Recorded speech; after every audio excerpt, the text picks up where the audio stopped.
The increasing volume, velocity, and variety of data presents a lot of challenges for organizations that are trying to make better data-driven decisions. We have more information than ever before, but sometimes it seems like we actually know less. And the reason for that is because it's just too hard to make sense of all the information. Analysts are just drowned in gobs of data, and it's becoming increasingly hard to work with files that are very different, they're very large, and they're hard to manipulate. So we envision a future state where humans and machines can work together to do what they're really good at. Artificial intelligence, or AI, refers to the domain of techniques where a computer can emulate human-like reasoning. Computers are really good at doing the same task over and over again with a high degree of accuracy. Humans are usually terrible at that.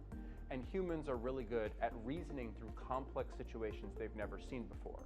And the idea behind what we call a human-machine team is taking advantage of the benefits of both.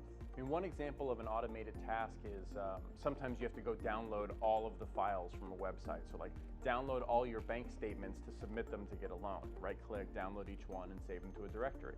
That's the kind of task that can be easily automated by an algorithm and just save people a lot of time. Today's AI algorithms are generally pretty good at solving easy problems. We call these high contrast problems, where the thing you're looking for is a strong signal against the background. Now, unfortunately, in the real world, there aren't a lot of high contrast problems.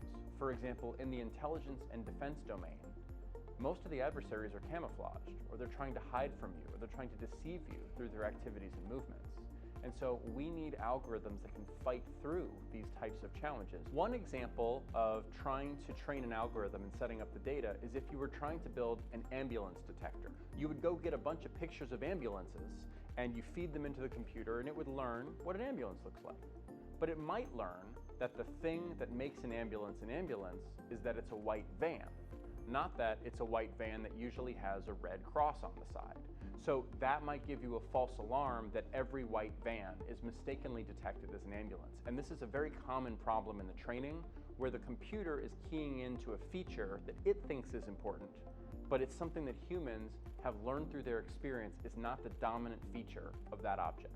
One of the common ways to improve algorithms is to not just give them positive examples of what it's looking for, but also to give the algorithm negative examples of what the answer is not. So if you're building an ambulance detector, you got to give it a lot of examples of trees and shrubs and houses and cars and say these are not ambulances, so that it can tell what are the features that are unique. The key to succeeding in AI is having humans and computers working together where each is doing the thing that they're good at. But really, we need to think about how to build effective human-machine teams. Some of the other enablers you're seeing that are driving AI forward is the increasing availability of cloud computing resources for training models at scale and really managing these big data sets. That's getting much easier and much more affordable for the average designer to use. You have pre-trained models that can be tweaked and tailored and customized for a certain problem domain. There are open source and commercial toolboxes for training, validating, and sharing models.